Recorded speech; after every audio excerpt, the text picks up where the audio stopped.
And that's actually a really good part to start with because, we're talking about my role as the president of my local Lions Club, and you want to talk about vulnerability.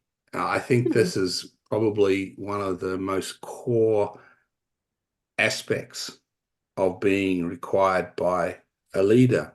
Because after all, you're required to stand up the front and state your plan and say, hey, this is where I think we need to go. Now, it's nowhere near as simple as that. Obviously, you've done a lot of research and a lot of understanding beforehand before you actually stand there, unless you want to be suicidal. And that again is the other aspect of vulnerability, isn't it? If you stand in front of a group of people and say, I propose to lead you, but actually I've not done my homework. And that's just reckless. Well, yeah, I was just going to ask you, what would be um, a vulnerable position you were in where you sort of shared your vulnerability with the team um, in this club. I mean, not not being reckless. Well, it's right from the beginning. It was right from the beginning because when I joined the club 10 years ago, it was a boys' club. Mm, It wasn't intendingly a boy. Legally, it wasn't. Women could mm, come, mm. but if a woman felt comfortable in there, I'd think there's, what's going on with you? There were no other women, and the club was inadvertently sexist because of the makeup of the place. I was the baby, and bear But in mind, 10 years ago, I was 53, and I was the baby by a long way. so everyone else pretty much is a lot older than you. A lot older, a lot older. Yeah. But there were a group of about three or four of us who understood that if the club was to survive, we needed to actually change the Mm, culture. We mm. needed to make ourselves relevant to the 21st century Yeah. Yeah. and find a way of serving our community, because if we couldn't find a way of serving our community that was valid and of interest to our community, then we wouldn't have the community support and eventually the club would die. And the sad thing about that is that the club at the time had a major fundraiser, which this year, which is in March and this year, gave $76,000 away to various charities. So it's a significant amount of money. Now we have two. We're about to give another $30,000 away from the Mogul Marathon. So I didn't want to see it die. I Well, thought this is yeah. wrong. I don't. So we went about having to go to people who have been in the club 20, 30 years and had the club have been this way and was doing this and doing that and doing the other thing.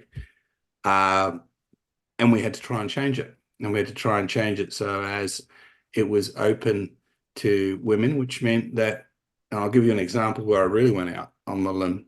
All right. Hmm. Uh, I had to call out inappropriate behavior in the club in meetings and point out that, look, guys, that's boy talk. And boy talk's boy talk, and we shouldn't, we can have our own views on whether boys should be talking boy talk and girls, but what we can't do is countenance that in a meeting like this. Because if we want women in here, they're not going to put up with that rubbish. And So that that's that would so have, that put me up for attack.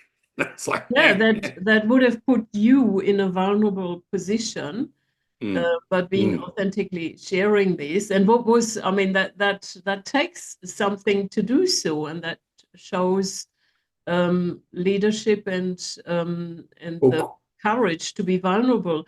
And how did they react on your proposal? well, okay. So I think the thing here is that I spoke the truth, Mm. and they know it. It came from my heart, and it Yeah, came from a position of wanting to do the right thing by the club, by everybody there.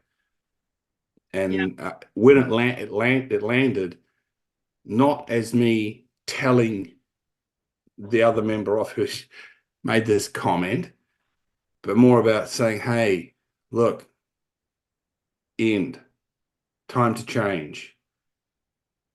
And that then, I suppose from that point onwards, I got labeled as a change agent. It's funny how that works, how quickly you can get labeled. I mean, in a positive way. Um, yeah, yeah. And it reminds me of a similar experience when I told you the company that I led back in the early noughties, here in this century. Yeah.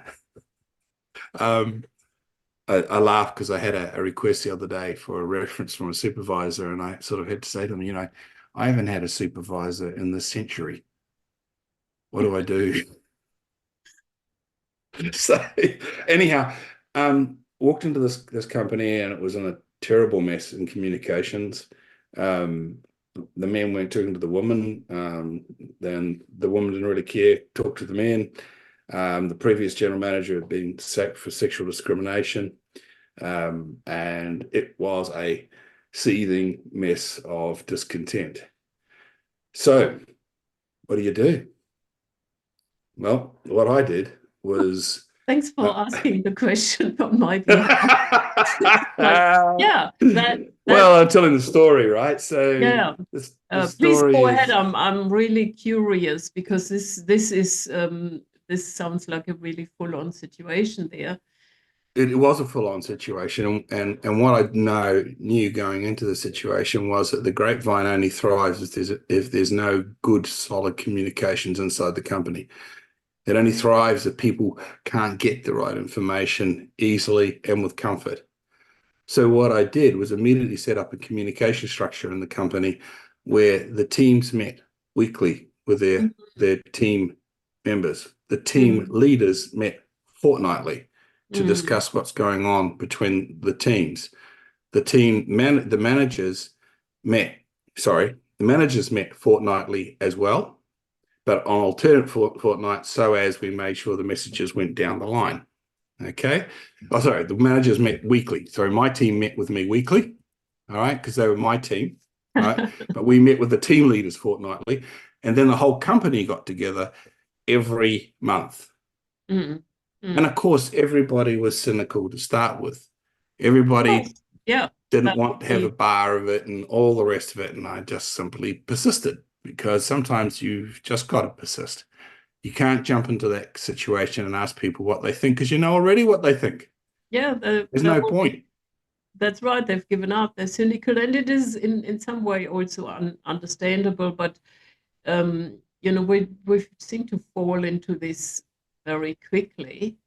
And then someone comes along. I mean, I've also been in situations where people say, "Oh, just another manager and just another thing we're doing We'll wait like you out. this." And the thing is, if you think about it, with these comments, they're contributing to this climate. So someone has Mm, the courage to stand up, like you, which is, exposing your vulnerable side, but being strong as a leader at the same time with having clear intentions and being authentic and knowing what to do. Um, mm. and knowing you probably turned it around very quickly. Um, Well, we did. That's the answer. The short answer. I mean, the company was bleeding money. It was losing hundreds of thousands of dollars a year, right? well, We turned it around, and in the first year, we made a substantial profit, and then in over 3 years, we made a net profit of around 6% of turnover, in an industry that was screaming to make two. Now, okay, how do we okay, do we, that? we we need to go back to Mm. why the reasons why they were losing money in the first place, Yeah. Well, because disharmony. that's really important for listeners to understand. How does the team culture, Yeah. and the team, at least some of the people would not have been vulnerable because they've already shot themselves Well, by that's saying. right. I mean, So what was contributing to the loss in revenue in the first place? well, everybody had a blame game going. It was Oh, not my fault. It was not Oh. my fault. It was not my fault. It's never my fault. It's their fault. It's bloody women. It's the bloody comps. It's the printers. It's whatever, right? It was anybody but me. So what I walked in, and I remember doing this, and I said, look, okay, we're used to a traditional business hierarchy where theoretically I sit at the top, and then there's my management team, and then there's the team leaders, and then there's the troops, and then there's the customers. Now, the biggest problem with that, because the troops deal with the customers, I don't deal with the customers all the time, right? The problem with that is we're putting customers' life. So let's turn it on its head. And I literally drew the triangle upside down. And I said, look, see, my job is to support the managers. The manager's job is to support the team leaders. Team leaders' job is to support the troops. You guys, you got to love on the customers. That's what your job is to do. And you got to come back to your team leaders and say, I can't service this customer properly because I haven't got X, Y, or Z, and we need this. You need to do that. You need to do that. And then I want the team leaders to get up the managers, and I want the managers to get up me, and I'll get up the shareholders. Trust me. That's the way it'll happen. Yeah. I Now, get the trust me part. Yeah. See and what. then what I did is I took what was known the continuous improvement system, okay, and they had a thing called non-conformance reports in there, which I think we've all heard of non-conformance reports in a continuous improvement system. Goes back to the way when things were.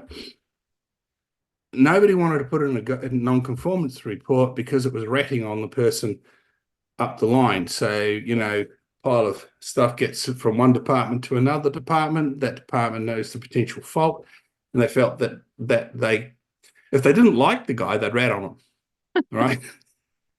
If they liked him, they wouldn't. So this obviously is a problem when you're trying to get customer satisfaction levels up. Is that you're now down, yeah. But and again, this is the vulnerability thing here. I really want to make this point here. Is that's what that I wanted to point out. It's yeah, being, vulnerable, also being vulnerable to receive this authentic feedback so you can actually improve. And when that's people are right. sitting in the blaming game, I Mm. always ask people, so when you blame another person, where does your power go? Just look at my finger. It's on its way out the door. It goes Yeah. to whoever you're Mm, blaming. mm, That's where the power goes. It's you mm. giving it away. That's Um, right. and And yeah, so this was the trick of trying to get the troops to feel empowered and give them a methodology to act as if they were empowered. And in fact, so I changed the name of non-conformance reports to quality assurance statements. So they were just a statement. It that's doesn't say also whether it's good or bad. that's So very the idea smart being, because so I don't, yeah, very yeah, smart. the negative connotations of non-conformance versus, but also then I said, I want more of these. They were looking a bit puzzled when I walked in the door and said, right, we're changing non-conformance reports to QAS as quality assurance statements because I want I don't want you. It's not your job to decide what went wrong. All right, we have a quality assurance manager. That's Peter. That's Peter's job. You know, Peter will work out what went wrong. And I'll tell you what, doesn't matter what went wrong. It's my fault. Remember, I'm the one responsible at the end.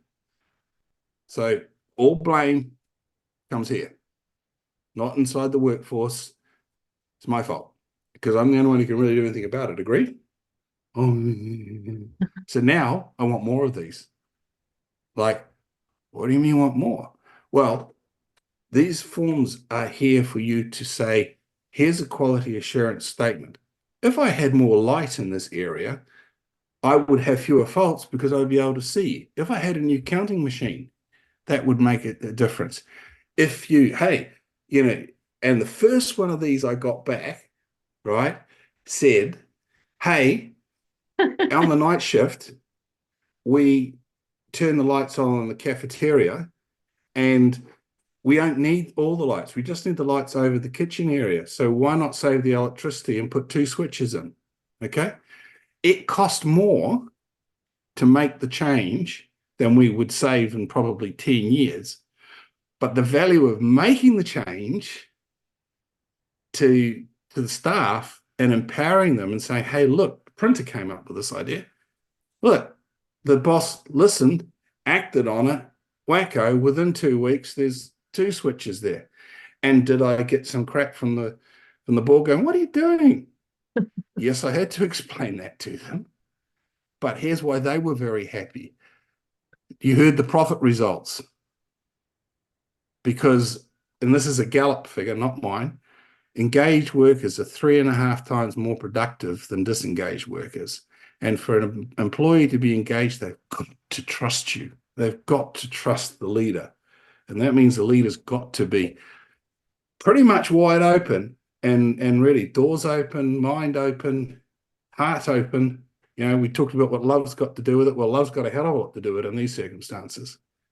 That's right. And the thing is, the misperception often is like, if I show my vulnerability, I'm not the powerful, influential, strong leader. And this is absolutely the opposite. If you do it in a healthy, balanced way, like you did, you've shown true leadership, strength, influence, an agent of change, they called you. And that's all by being courageous enough to be vulnerable, and kind of,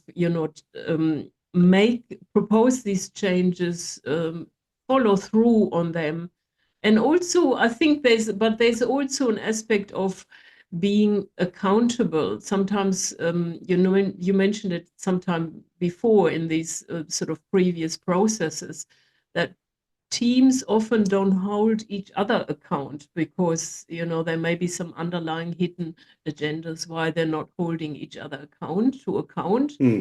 And I find that is quite strongly the sort of a common way in business, that people avoid holding others to account, and then they can be very friendly and nice, but they're not really holding each other to account.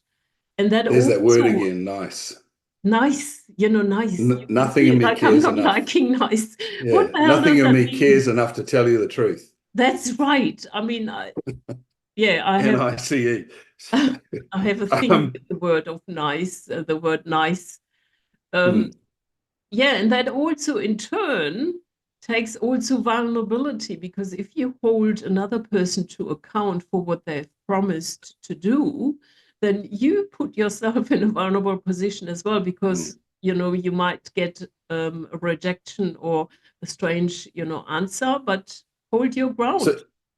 so I think there's a few things that need to be said around this. Like, firstly, before I could stand up and do that, I needed to know that I had the integrity, being the ability, the resources, and the will to carry through that plan. And so, it's important that leaders have that integrity. When I talk about integrity here, I'm talking about a foundation. Think of building a foundation. You need to be able to stand on that rock.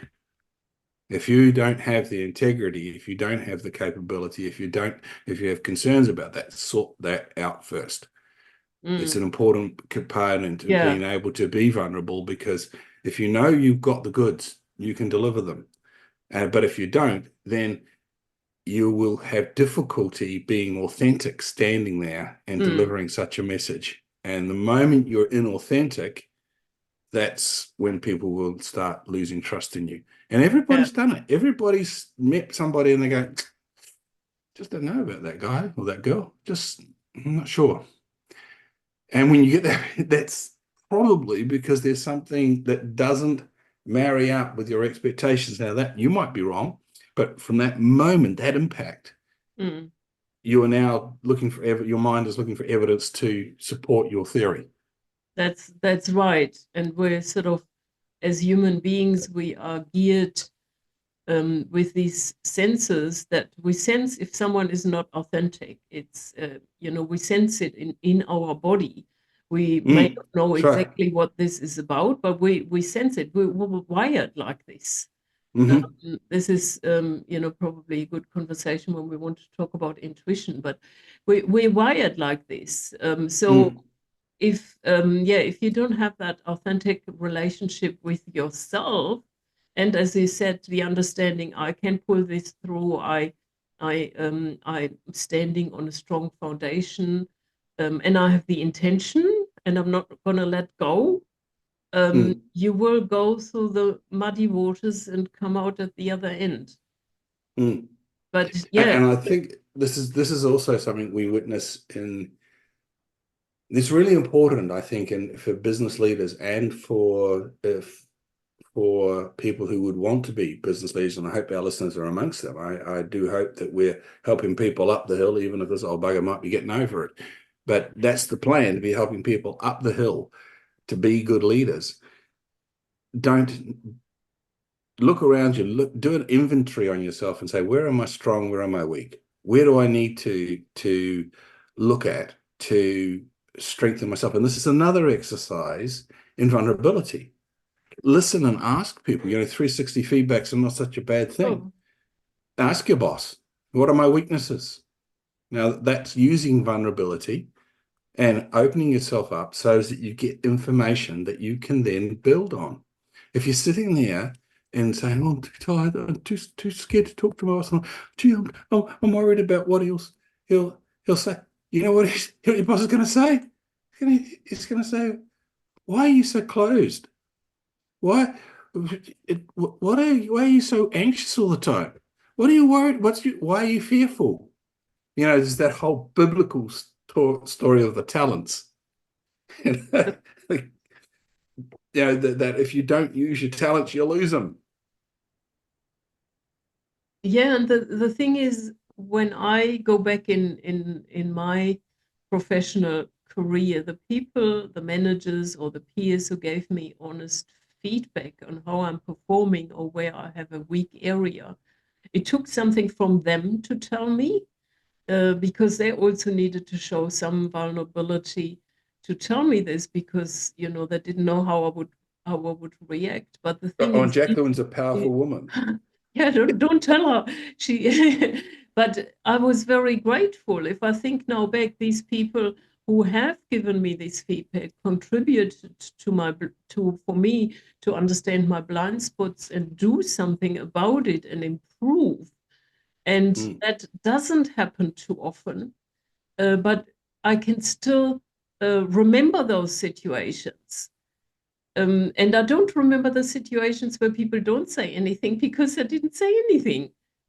I mean, Yeah, it sounds a bit absurd, but that's that's what I remember, and I'm thankful. Oh, they told me this. I wouldn't have known. I wouldn't have thought that I'm like this because it was a blind spot. that's right. And there's the third certainty of life. You don't know what you don't know. Yeah. So curiosity is so important, and curiosity about oneself involves having a healthy relationship again with vulnerability. Mm. It.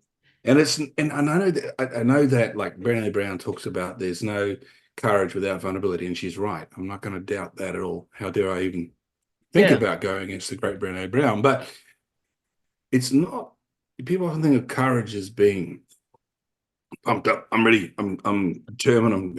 I'm going to go get it. No, no, no. Courage can look like can look like this. Really? Oh, Yeah. could you tell me more? That's courage there. You know what I mean? Like it's gentle. It's That's kind. that's right. It it need not be robust and That's right, because this is when people really show courage, is when they're actually really scared or afraid of the consequences and kind of very sort of tentatively, ask or proceed, because that takes hmm, courage. And it also takes awareness from another person to identify this as courage and not saying, "Oh, look at exactly. this guy." No, they actually overcame their anxiety or their fear of speaking up. Hmm, And even if it sounds tentatively, they've got it out there. hmm. Um, We speak about an Andrea method that speak your truth even if your knees tremble. yeah, So, and when somebody's like that, it's incumbent on them, on their interlocuteur, that might be their manager or somebody, to see, okay, this person is reticent, but they still found the courage to ask another question and to be Mm, inquiring and to be open to more feedback, you know, and go, yeah, and treat that with respect, the way it ought to be treated. yeah, Because yeah, vulnerability should be met with respect, yeah, at very least. yeah, yeah. Very beautifully said. And the impact of not being vulnerable, and sometimes people as leaders, they think they can't show their weaknesses because they think that's a weakness. And one of the participants in one of the programs, he had he's a business owner, and he had a previous business which went bankrupt. And when we went through the vulnerability conversation, he realized, oh my God, maybe it would have been possible to not go bankrupt if I would have been more vulnerable and even just told my team to some degree, that the company wasn't doing so well, and that, I'm looking for maybe, um, looking at part-time work and asking for support and help. And he realized if he would have done this, it may have been possible that he could have pulled the company through. That's the impact of it. But in Mm. his perception, he thought he can't do this. He has to stay the strong leader. And he realized Mm. that's not the whole truth. And that's a huge revelation, to have that and to understand these are the impacts, or can be the impacts, if you're not vulnerable in a sort of balanced way. You don't have to stand in front of the team and cry and tell them everything. Mm. That's an So, unhealthy way. But in a so, certain matter, to give them some level of truth. so, Jacqueline, are you talking about me or are you talking about somebody else? I was talking about someone else. I was not Okay, so talking about so you. so I'm I'm not going to own aware that. that you No, I'm going to own that. I've walked that walk, you and did. this is the thing. Yes, Yeah, I didn't. like I wasn't. I didn't know. I actually so didn't know so that you walked that. so I have walked that walk, and I can talk about that because I think it's important that our listeners don't think that the only thing, I was able to do all these marvelous things because I didn't know the dark side. Hmm. I did all these things because I had walked through the dark side. Before I came to Australia, I lost everything. I Right. lost my house, my business. I remember sitting in a house that I didn't own anymore that overlooked the golf course. It was a very nice house. And my wife and children had already left for Australia on my own, knowing that I didn't own the house anymore and that it was, and it was a dreadful situation. And it had come to that point because to the greatest extent, I did not seek the advice that I could have had. I and things just didn't go well, Oh. and it was really horrible. Mm. And what I want to say about that is when you're not open, it it forms a barrier two ways in communication. Mm. So even though people could see that I was in distress Mm. and that Mm. things were not going well, they also were resistant to coming to me and providing that thought because they thought that would upset me. Obviously, I knew, and if I needed help, I would ask. Right. Yeah. So So you put you a barrier actually up. you create a barrier, and it's a barrier. It is not just that you are protecting yourself. It's not just that you are doing it. You are actually, I say, physically stopping input. Yeah. Yeah. And I And mean it. Wow. Wow. I didn't know that part of your story, and thank you for sharing. Yeah, these are big learning lessons in life. Yes, we didn't get all these experience because we were born like this. No, we just got our edges, All the wrinkles, all the scars. all the edges. You don't have wrinkles. Um, well, I do have good lighting, and thank you, but I do have good lighting, and yeah, because we sort of polished out our edges and we worked on ourselves, and we we have these insights, and this is also in some, this is also the beauty of this journey of life, because we're constantly learning. We're not born perfect. Well, in some way or shape we are born perfect, but we still, but then we learn about our shadows and what we can't do, and then life begins, and we start knocking our heads and our bodies at various edges, and then we kind of get polished and learn. As Not, is the human experience, right? yeah, it's called Because human we experience. can't, we as babies, we can't survive without Yeah. mums and dads or a carer, somebody to look after us, and whatever happens to us during that period of time Mm. when we're so super vulnerable as children, you know, you just accept. And this is a very important thing to realize, And that as adults we're programmed, and we're programmed not often, we are most of the time programmed through pain and distress. And that's, I heard somewhere yesterday that adrenaline stamps your memory. So if you get, wow, if you know, the yeah, adrenaline that's gets up, bang, you know, that so every time the amygdala flares and you go into fight and flight, bang, the memory's got it. memory. Yeah, memories go Yeah, via the emotions, and yeah. yeah, that's a good way of putting it. The brain gets. So when we talk about changing ourselves and taking control of who we are,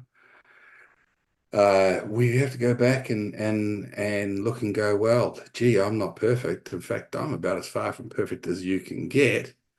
And well, you don't want to know why this. I have no known criminal record. I'll put it that way. But having said that, um, I'm glad we've got that but clear. you know the point I'm trying to make is you can change.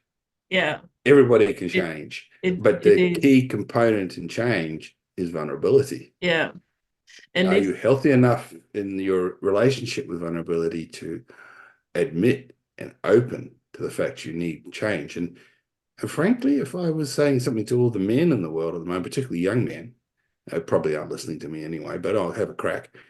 Um, this idea of the macho Superman who can pull the woman and's got muscles coming out all over the place, and you know, got the fast cars and all the rest of it. Newsflash, that's not a man.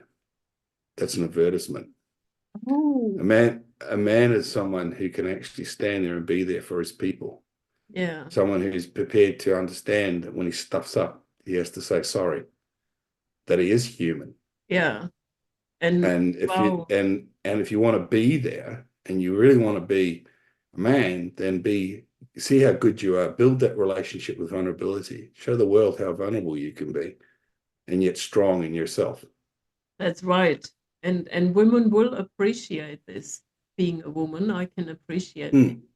And actually, I mean, that's a really good comparison. Also, say that's an advertisement.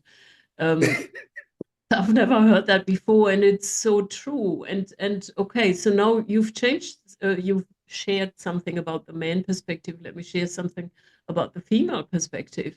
Like, yes, I'm a mother. Mother. I was a single mom for many years, and then I was in the corporate world, and now I'm coaching. So I have a lot more freedom with my time, but as a woman, or specifically also younger women, to think you can do it all, this thinking of I'm independent. Independent from what? Nobody on this planet is independent. We're dependent on the person who just cleans out the rubbish, who delivers the groceries. If there is not a man in your life, which I always thought it was very important for my daughter to have her father in her life, as as a very important balancing act. That's the word. That's how this life is designed.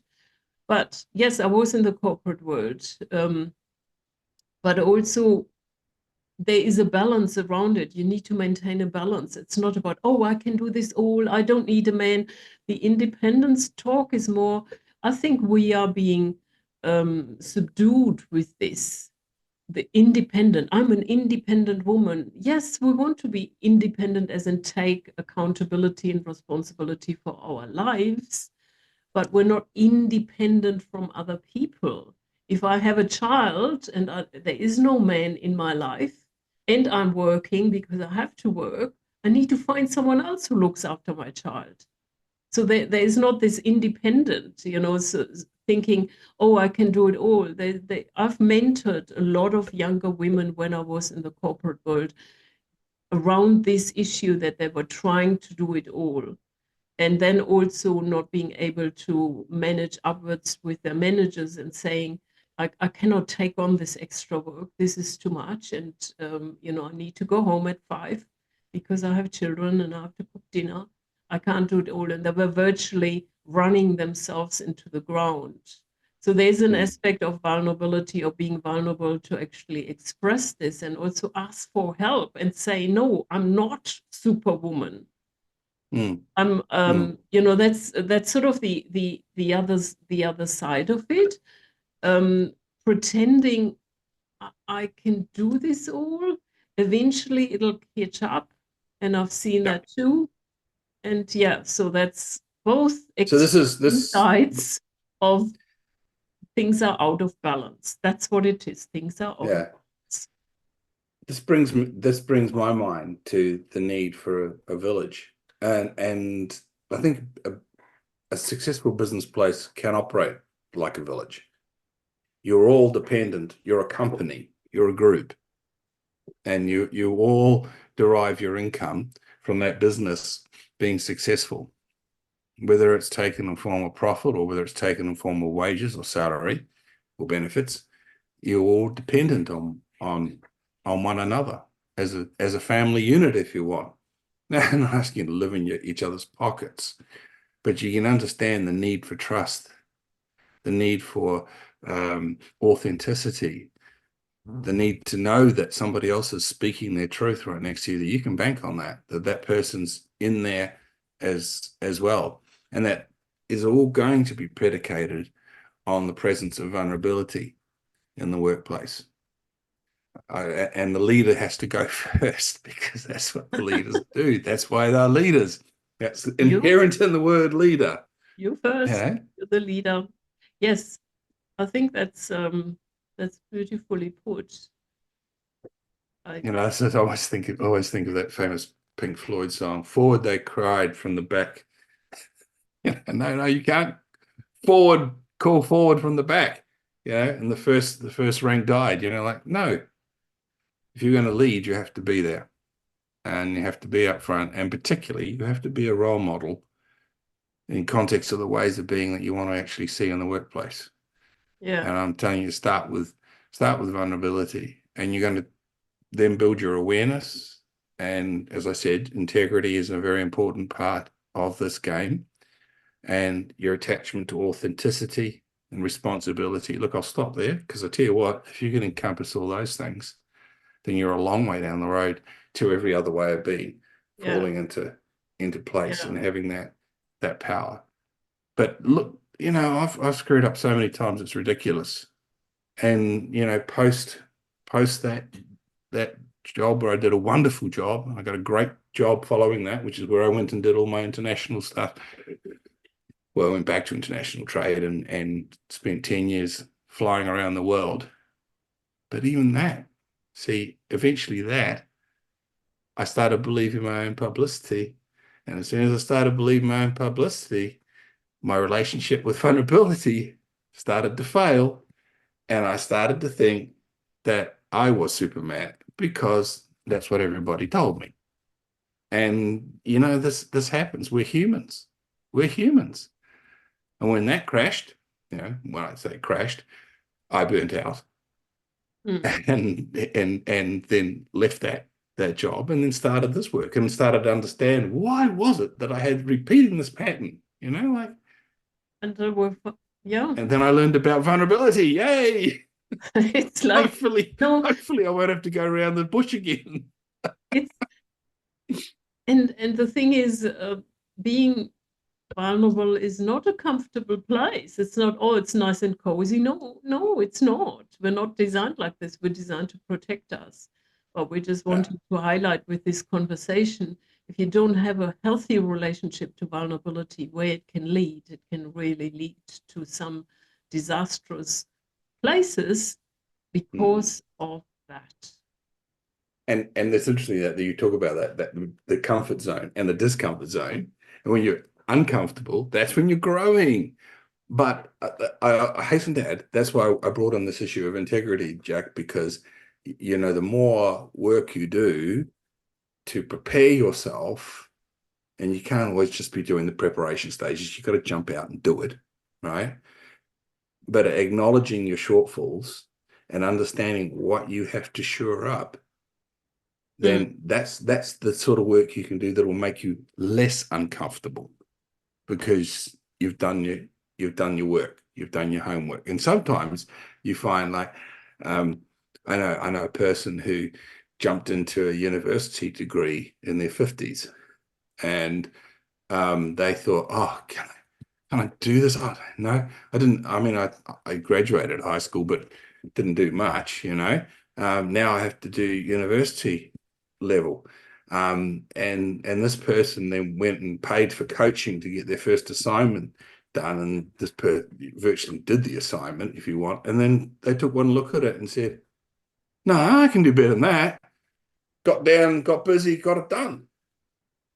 It was just because they were telling themselves a story that they were not good enough right. and that they were fearful and hiding away, but they had the courage to step up. And then, okay, they found out that, well, hang on, if I logically look at this, I am good enough. That's amazing. That's By the really, way, went on to graduate with distinction. mm, that's amazing. That's a cool story. Yeah. Well, everybody can create, and that's the other thing I'd like to say, Jack, is everybody can create their own story. Mm. It's up for you. You are unique. And that vulnerability, showing that vulnerability to the world, that's what the world wants to see. You're Yeah, here for a reason. they want to see you, because if your guard is up, nothing is coming That's in right. as well, and nothing is coming, or not much is coming out. Yeah, And people don't see your actual you, your authentic you. yeah. And if you're pretending to be somebody else, that's not much use. Yeah, That space is already taken. that's that's right. There's yeah. So we Well, just I think we um, each bring ourselves to the question, and each bring ourselves to that at that moment, and be open. yeah. But yeah, if you're going to about say, I think you're about to say, Jack, I think that about covers it well. We could probably go another hour or more, but Yeah, you I'm know, sure we revisit this. I mean, I have mm, also lots of examples how this is showing up. I'm sure we come back to it, but I mm. think for today we have exhausted the topic just for today. Just Um, for today, I think we've made a contribution, Jack, which is I hope we have anyway. I hope we have. That's yeah. always our hope, isn't it? Yeah, yeah.